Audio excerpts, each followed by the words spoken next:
안녕하세요, 거마짱입니다. 마천 4구역의 조합원 분양 시기가 점점 다가오고 있죠. 조합원 분들은 최근 분양 시기와 내가 어떤 타입을 받아갈 것인지에 대한 많은 관심이 있으실 건데요. 그에 따른 분양 대상 등에 관한 조례 내용을 살펴볼 건데요. 바로 이어지는 마천 3구역에서 재개발 투자를 하시는 분들에게도 유용한 정보가 되지 않을까 싶습니다. 지금 보실 내용들은 서울시 조례를 기준으로 작성되었다는 점 알려드리고요. 다른 지역에 해당하시는 분들은 그 지역의 조례를 꼭 확인하시기 바라겠습니다. 현재 시행되고 있는 서울시 도시 및 주거환경 정비 조례 중에서 우리에게 가장 중요한 36조인 재개발 사업의 분양 대상 등에 대한 내용을 가져와서 하나씩 살펴보겠습니다. 서울시 도시 및 주거환경 정비 조례의 36조 내용을 가져왔습니다. 1항 먼저 보실까요? 재개발 사업으로 건립되는 공동주택의 분양 대상자는 관리처분 계획 기준일, 마천 4구역이 곧 다가오고 있죠. 관리처분 계획 기준일 현재 다음 각 호의 어느 하나에 해당하는 토지 등 소유자로 한다로 되어 있습니다. 토지 등. 등자 하나가요. 분양 대상자를 가늠하는데 중요한 글자죠. 그럼 다음 내용 보실까요? 1항의 1조 종전의 건축물 중 주택을 소유한 자. 간단하게 주택을 소유한 자입니다. 명확하죠. 근데 주택에는 어떤 주택이 들어가냐면은 주거용으로 사용하고 있는 특정 무허가 건축물 중 조합의 정관 등에서 정한 건축물을 포함한다라고 하고 있습니다. 특정 무허가란 말이 있죠. 특정 전에는 기존 무허가 건축물이 있었죠. 특정이냐 기존이냐 이 단어의 차이에 따라서도 분양 대상자가 되느냐 마느냐 중요한 거거든요. 세세한 내용은 다음 영상에서 살펴보시고요. 이번 영상에서는 개략적인 내용 먼저 전체적으로 훑어보고 지나가겠습니다. 두 번째, 분양 신청자가 소유하고 있는 종전 토지의 총 면적이 90제곱미터 이상인 자. 90제곱도 중요한 숫자입니다. 여기에서 중요한 게 나오죠. 종전 토지라고만 하고 있습니다. 토지라고만 하고 있지 지목이 따로 지정되어 있지는 않습니다. 뭐 도로여도 되느냐, 하천이어도 되느냐 이런 의문을 제기하시는 분들이 많으신데요. 여기는 종전 토지라고만 되어 있지 지목이 따로 정해져 있지는 않습니다. 90제곱미터 이상인 자에서 그러면은 90제곱미터를 초과 이상 하면은 아무 문제가 없는데 90제곱 이하이면 어떻게 되느냐? 90제곱 이하여도 가능한지 이 문제가 발생할 수 있겠고요. 가능하다면은 뭐 1제곱미터, 2제곱미터도 가능하냐? 이런 문제가 발생할 수 있잖아요. 이에 대한 문제도 다음 챕터에서 상세하게 다뤄보도록 하겠습니다. 세 번째, 분양 신청자가 소유하고 있는 권리가액이 분양용 최소 규모 공동주택 1가구의 추산액 이상인 자.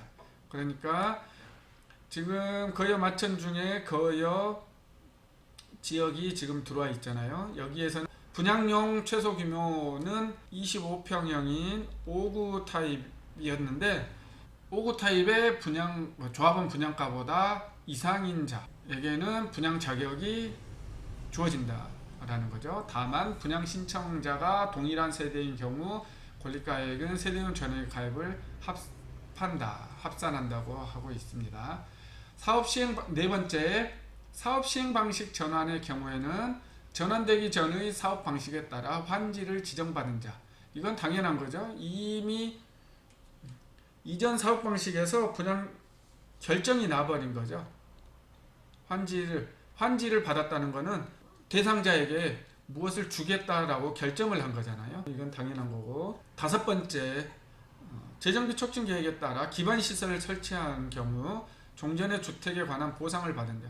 이것도 결정이 이미 난 거니까 어떤 보상을 줄 건지 이런 경우도 포함한다라고 되어 있는 거죠. 36조 2항 보실까요? 1항에도 불구하고 방금 보신 5개 항이 있죠. 에도 불구하고 각 호의 어느 하나에 해당하는 경우는 여러 명의 분양 시청자를 중요한 거죠. 한 명의 분양 대상자로 본다라고 하고 있습니다. 한 명에게만 분양 자격을 준다는 거죠. 그러니까 하나의 입주권이 나온다는 거죠. 첫 번째, 단독주택 또는 다가구 주택을 권리 산정 기준일 후 다세대 주택으로 전환하는 경우. 그에 맞천 구역은요, 권리 산정 기준일이 2006년이죠. 2006년 10월이니까 이 이후로 다세대 주택으로 전환한 경우는 명의자 전체를 다 인정해 주는 게 아니라 하나만 인정을 해 준다는 거죠. 이 부분에서도 단독 다가구 주택 일정 기간 전에 일정 조건을 갖추고 명의자가 여러 명이 있는 경우에도 그 수만큼 인정되는 경우가 있거든요. 이것도 나중에 상세하게 다뤄보도록 하겠습니다. 일단은 다가구 단독은 권리 산정 기준일 후 다세대 주택으로 전환한 경우는 하나의 분양 자격만 인정된다는 거죠. 두 번째, 2항 따라 여러 명의 분양 신청자가 한 세대에 속한 1세대에 속하는 경우도 하나만 인정된다고 하고 있습니다. 1주택 또는 1필지의 토지를 여러 명이 소유하고 있는 경우, 다만 권리 산정 기준일 이전부터 공유로 소유한 토지의 지분이, 이것도 무조건 권리 산정 기준일 이전이 아니고요. 조건을 하나 더 보셔야 되는데 나중에 살펴보겠습니다. 지분이 제1항 제2호 또는 권리가액이 제1항 제3호에 해당하는 경우는 예외로 한다라고 되어 있습니다. 제1항 제2호는요, 아까 보셨던 90제곱미터 이상 지분이, 권리가액이 1항 3호라는 거는 권리가액이 분양용 최소 규모 이상인 경우에 해당하는 경우는 예외로 한다. 그러니까 여러 명이 소유하고 있는데 그 중에서 지분이 90제곱미터 이상이거나 권리가액이 최소 규모 이상이다 그러면은 각각 분양 대상자로 인정을 해준다는 거죠. 네 번째, 1필지의 토지를 권리 산정 기준일 후 여러 개의 필지로 분할하는 경우. 그러니까 1번이든 4번이든 뒤에 있는 것 6번이든 쪼개기 금지 규정입니다. 이것도 권리 산정 기준일 후에 여러 개의 필지로 분할하는 경우, 하나를 여러 개로 나눴다는 거잖아요. 이런 경우도 하나만 인정을 하겠다는 거고. 5항, 하나의 대지 범위에 속하는 동일인 소유의 토지와 주택을 건축물 준공 이후, 그러니까 건축물 짓기 전에 토지와 주택이 나누어져 있던 게 아니고 건축물 준공 이후에 토지와 건축물로 각각 분리하여 소유하는 경우, 이것도 쪼개기죠. 다만 권리 산정일 이전부터 소유한 토지의 면적이 90제곱미터 이상인 자는 예외로 한다. 이건 사망 내용과 같은 거고요.